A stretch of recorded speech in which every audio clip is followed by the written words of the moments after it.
Moving to Portland, Oregon, looking for an old area, a new area, looking for a new home, an older home. Everybody has their preferences, right? Well, in this video, we're going to talk about where you can find the old, where you can find the new, and where you can get a mix of it all. All that starts now.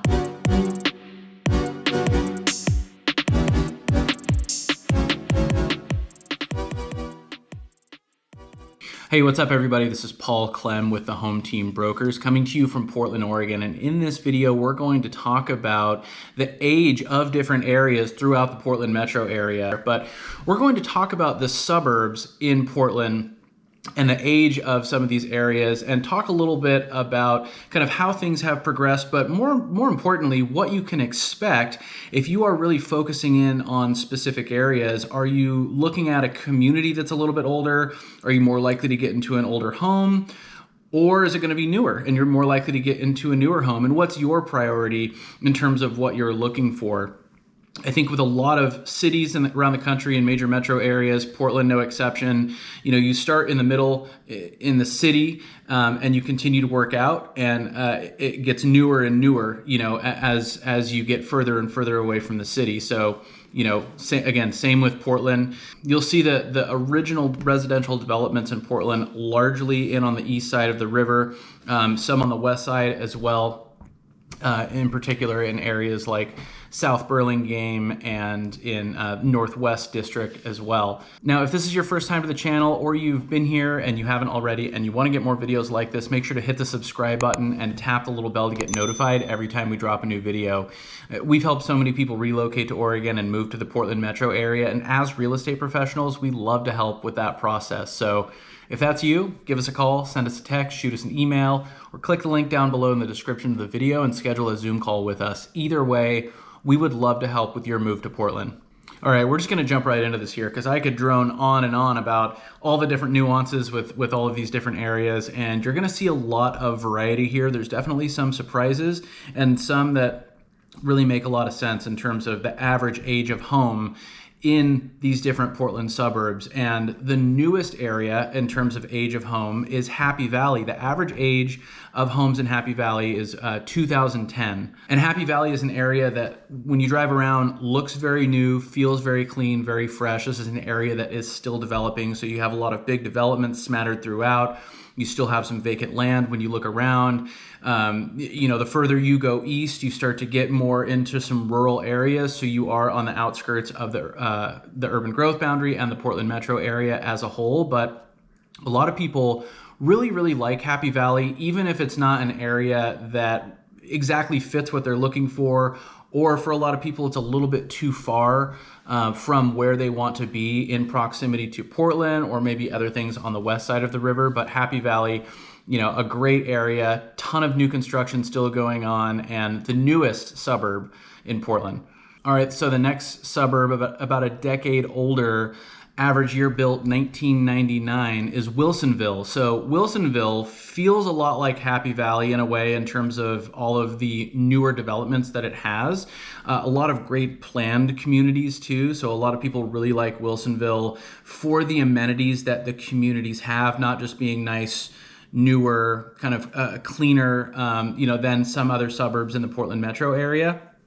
But a lot of these planned communities in Wilsonville, have a ton of walkways going through and kind of these greenways going through the neighborhoods. And a lot of people really enjoy that. Wilsonville is going to feel a little more established than Happy Valley. You're right on I-5 too. So in Happy Valley, you're a little bit removed. You're a little bit buried to the southeast. But in Wilsonville, you're right on I-5. So quite a way south of downtown Portland, but still right there on the freeway. Now, traffic is notoriously bad going through Wilsonville, and nobody knows why. So if you're going north-south and you're passing through Wilsonville, you don't lose a lane. There's really no rhyme or reason to it, but traffic always slows down right there, and then picks back up once you get through. So beware, if you are commuting quite a bit, outside of Wilsonville, and it's an area that seems interesting, you're going to be spending quite a bit of time in the car. All right, the next area, also average year built 1999, is Sherwood. So Sherwood is very similar to Wilsonville in size. Wilsonville is a little bit flatter, so the landscape is a little bit different in Sherwood. Sherwood is right on Highway 99, so you're kind of southwest of Tigard. But again, similar size to Wilsonville, similar age, a very similar feel, a very similar community overall. Sherwood does have a really cool little downtown area, so there is maybe a little bit of a richer history in Sherwood than there is in Wilsonville or Happy Valley, but by and large, a newer community. You can get some older developments there too, but the average year built being 1999. Again, it's going to be a lot of newer construction, really developed in the last 20 years. But another area that if you see yourself getting outside of Sherwood quite a bit, getting up into Portland in particular, it's going to be a lot more difficult. You're buried down Highway 99. It's not, that easy to get to I-5 or to get to the freeway, to travel up to Portland. So not only distance, but also the time of that commute is going to be pretty long. All right, next is Hillsboro, average age built 1995. That's a really big surprise to me. Hillsboro is, I think, the second largest suburb by landmass in the Portland metro area. So you have a really big area with a really big range in terms of what you can get. Another area with a really cool old town, downtown area right in Hillsboro, kind of on the farthest west point of Hillsboro. And around this downtown area, you have 80, 100-year-old homes. If you kind of go out even back east toward Beaverton a little bit, you start to get into some mid-century. And then there are some newer developments where Hillsboro and Beaverton start to converge around Aloha. But south of Beaverton, Reed's Crossing, Butternut Creek, these are some developments, some communities that have the highest volume of new construction going on in the Portland metro area. And there are plenty of communities, Aranco Station, other areas right in the heart of Hillsboro that were developed over 90s, 2000s, 2010s. So you have a lot of areas that were developed more recently in Hillsboro. You do have some areas that are quite a bit older. So you have a really big range. But I think all of the new construction that's going on is bringing that average age built up to 1995. All right, next is Troutdale, average year homes built 1991. So quite a bit newer than a lot of other suburbs in the Portland metro area. Troutdale is just north of Gresham and all the way east of Portland, right on Interstate 85 on the corridor of this freeway that runs east-west, goes along the Columbia River. So you're right there kind of at the gateway to the Columbia River Gorge. So I think a lot of people would like being out in Troutdale if they want to be a little bit more removed from the city, if they want to be able to get out to the gorge, do some hiking, fishing, all the great things that you can do out there with a kind of easier access to that. All right, next is Tualatin, also average year built 1991. So Tualatin is an area that feels really pretty removed from Portland. Some of the suburbs that butt up against Portland, you get a little bit more of an eclectic mix, but Tualatin really feels like a true suburban area, like a Happy Valley, really very similar to Sherwood and Wilsonville, but just about a decade older and closer to Portland. So Tualatin is bordered by Tigard to the north, Beaverton's not too far, kind of to the northwest. You have Lake Oswego and West Linn to the east. So you're surrounded by a lot of great areas, and Tualatin, very sought after, highly desirable area that by and large was really developed over the 90s, 2000s, 2010s. There's not a ton of new construction going on in Tualatin. So in Tualatin, you pretty much got all the space filled, really pretty dense residential, lot of developments throughout this community, and an area that driving around Tualatin, a lot of it really feels very similar and of a similar age, probably within 10, 15, 20 years of each other. But again, closer up to Portland, so not quite as far away as Wilsonville and Sherwood, but a very similar feel. You're right on I-5, so you can get up into Portland in probably less than 20 minutes, depending on traffic. All right, next is Tigard. So average year built 1990 in Tigard. A little bit of a surprise because there are a lot of areas of Tigard where you have mid-century and even a little bit older. So from around like 1940s to 1970s, there are plenty of neighborhoods throughout Tigard where you're around this age, and older communities too, where you're not getting sidewalks and you don't really have quite all of the amenities that some areas that were built, say in the early 90s, might have, but Tigard is really pretty big. I mean, you're bordering Portland on the north side, but you're surrounded by suburban, other suburbs, around all the other sides of Tigard. And the further you go south, the further you go west in Tigard in particular, you're really on the east side too, like around the high school. You're going to be in communities that feel newer, bigger homes, feel nicer, those smaller lots that a lot of newer developments have. And, when I say newer, I mean really built in the last 30 or 40 years.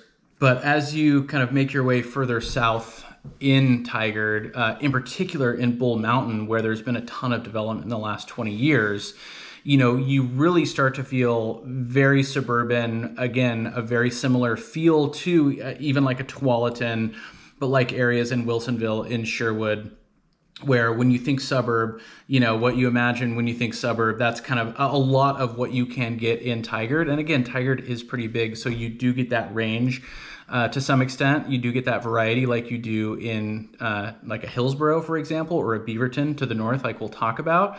So I think Tigard really does have something for everybody. All right, next is Beaverton. So Beaverton, the average year built was 1986. So not going to be too far off from Tigard. Pretty similar variety and range in terms of what you can get in Beaverton to Tigard and even to a Hillsboro to some extent. Beaverton, definitely one of the more popular landing spots for a lot of people, a lot of job opportunities, proximity to Portland, a lot of great neighborhoods, a lot of great amenities, and even the little downtown area in Beaverton is really becoming more and more popular. Beaverton is, I believe, the third largest suburb in the Portland metro area when it comes to landmass, so there's a lot of different areas, a lot of different landscapes, and a lot of different eras of development. There's a central corridor kind of from Portland proper going west from Portland through Beaverton, where you have kind of two major highways. And some of the older development in Beaverton is through this central corridor. So south of Highway 26, like into Cedar Hills, into central Beaverton, into downtown Beaverton, and areas like Raleigh West and Denny Whitford and Vose. These are going to be areas where you're going to be able to find homes built in the 30s, 40s, 50s, 60s.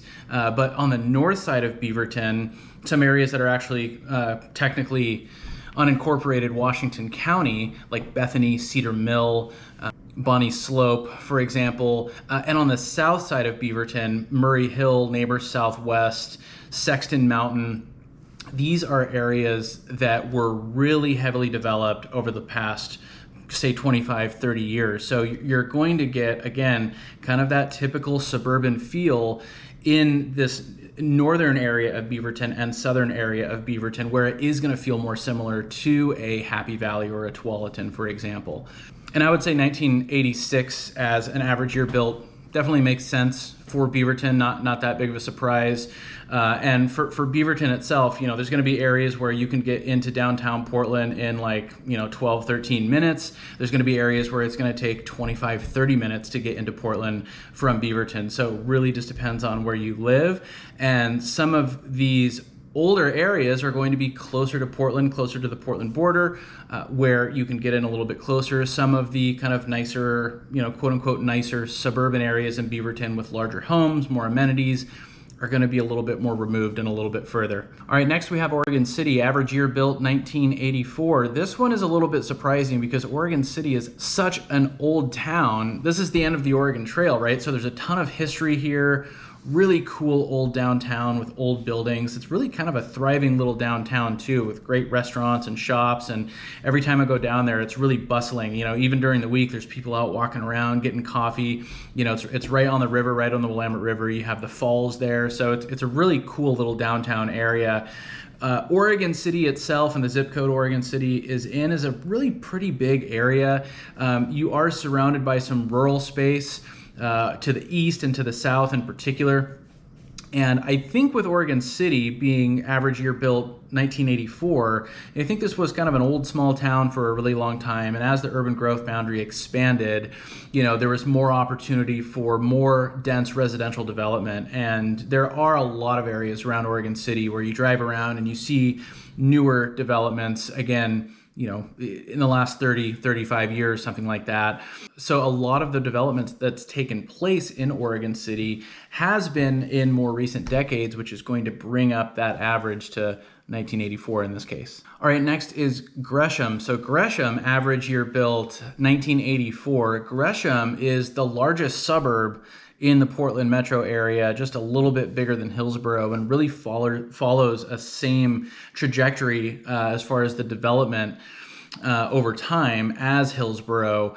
Gresham shares a big border with Portland. So on the west side of Gresham, on the east side of Portland, you have this border here. There's a little downtown area. I think for a long time, so from Gresham's kind of the inception of the town itself, or incorporation of the town itself, to developing all the space that it had, that gives you a really big range in terms of what you can get. So this east side of Portland was some of the first developments in the Portland metro area, or in Portland rather. And so that east side kind of continues to extend east into Gresham. So there and downtown Gresham, I think you can get a lot of older development. But Gresham is so big and so much of it was vacant for so long. There's been so much development in recent decades. That's going to bring the average age up a little bit to 1982. So you can get some newer construction in the past 10, 20 years.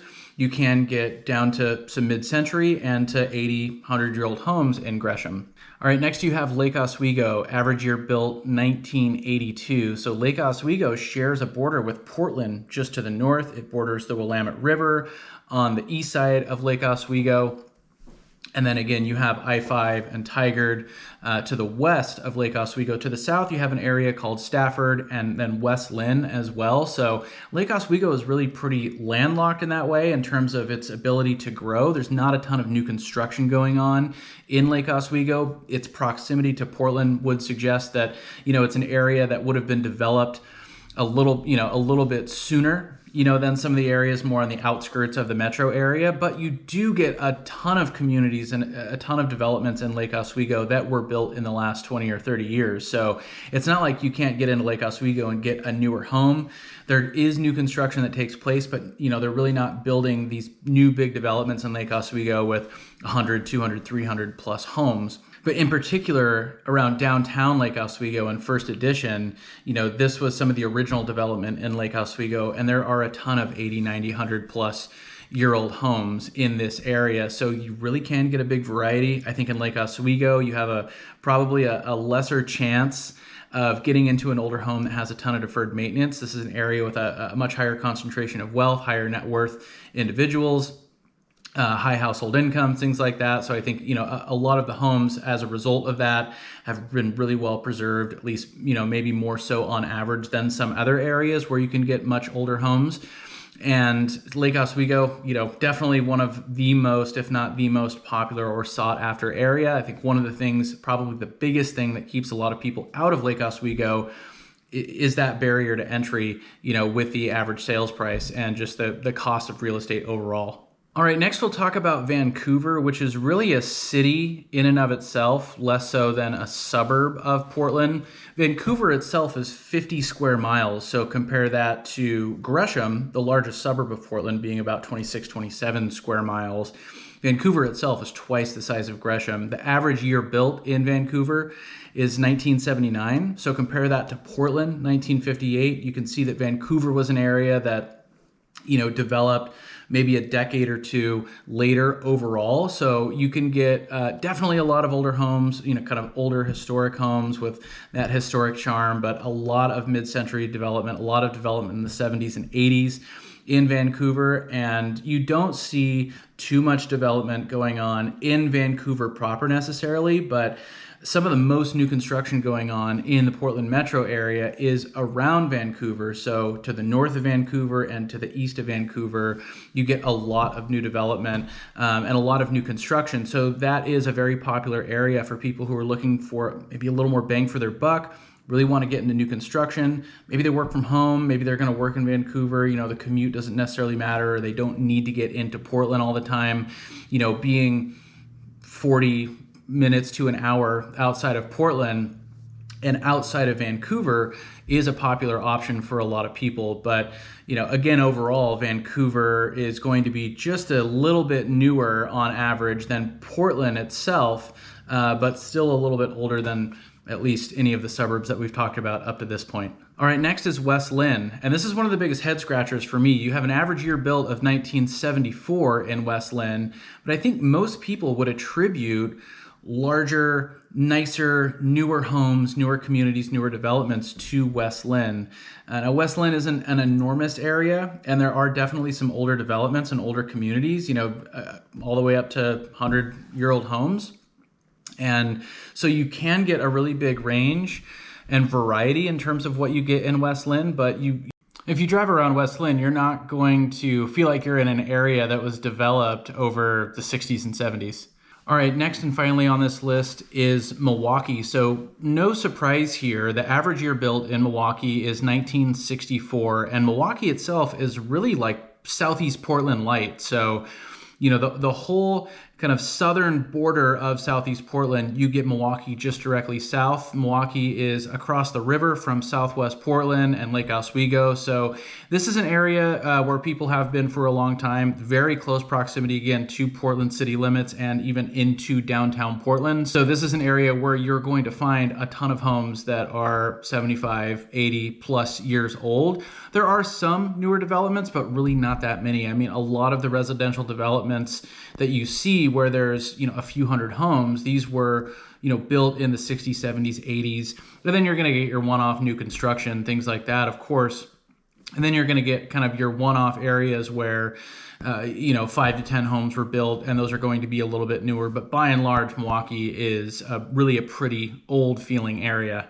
An older community is going to mean older homes, right? A newer community, newer homes, but not everything is so black and white and cut and dry. There are plenty of areas throughout Portland and the Portland metro area where you can get really, really old, really, really new, and everything in between. A lot of people have their preferences on wanting to be in an older home. A lot of people want to be in a newer home. There's pros and cons to either side, as well as areas, right? So with an older home, you're going to have a lot of charm. You're typically going to be in an area where you have lots that are a little bit bigger. So anything developed like in the 1960s or older, typically the lots are going to be bigger in Portland and in the suburbs. Again, a lot of people just really like that charm. Now, you do have a lot of potential with older homes to get some really, really nice remodels. So if somebody has really been a good steward of a property over the years, and it's changed hands and kind of gone through people that have taken really good care of it, and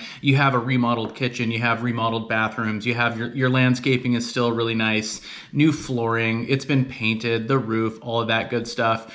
That really creates the best case scenario when you look at an older home. Now, older homes are also going to have a much higher potential for deferred maintenance. So the older the home, the older the systems are going to be, the older the structure, the more likely you could be in a circumstance where, if 80% of the things around the house are in good shape or remodeled or new, still there's that 20% where, things could be at end of life or on their last leg. So the potential for getting into an older home and having to pay out, some additional expenses for updating, and oftentimes things that you can't see, right? So things that are behind the walls, in the crawl space, in the attic, things that you don't necessarily get the kind of aesthetic benefit from. You're going to be in circumstances potentially where you are paying a lot of money for those things. Now, older areas too, typically there's going to be less amenities. Now, Portland throughout the metro area, there's parks everywhere. So odds are anywhere you live, older, newer, there's going to be a lot of great parks. But older communities don't have sidewalks. They don't really have the walking paths, the paved walking trails. You can get some trails and things that have been made over the years, but you don't really get the same type of amenities you get in a newer community and newer development. So pros and cons there for sure. And then on the other side of that, with a newer home, it's going to be really turnkey, right? Everything is going to be ready to go, especially with new construction, but even something built in the last 10, 15 years, when you start to push 20 years, 25 years, you're going to be in an area that is more or less considered to be newer.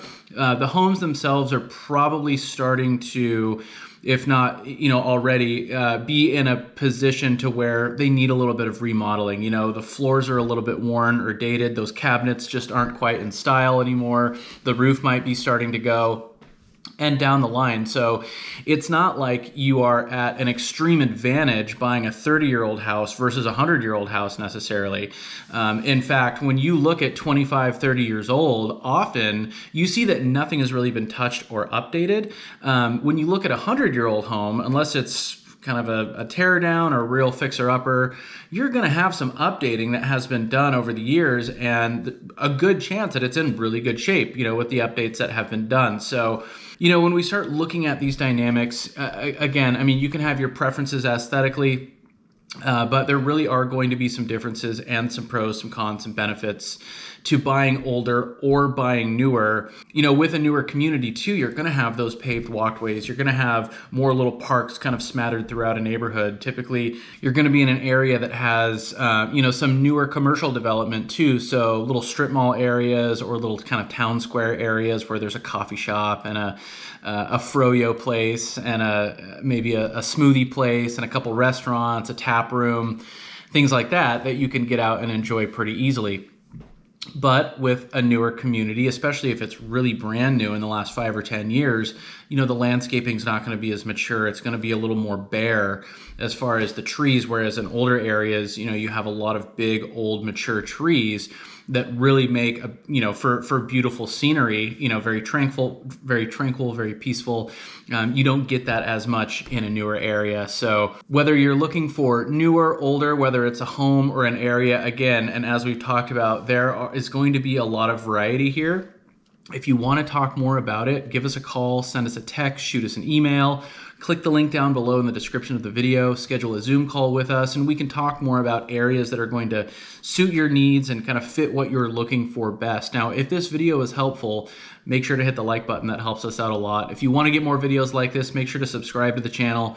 Tap the little bell to get notified every time we drop a new video. As always, we really appreciate you watching. Until next time, we'll talk to you later.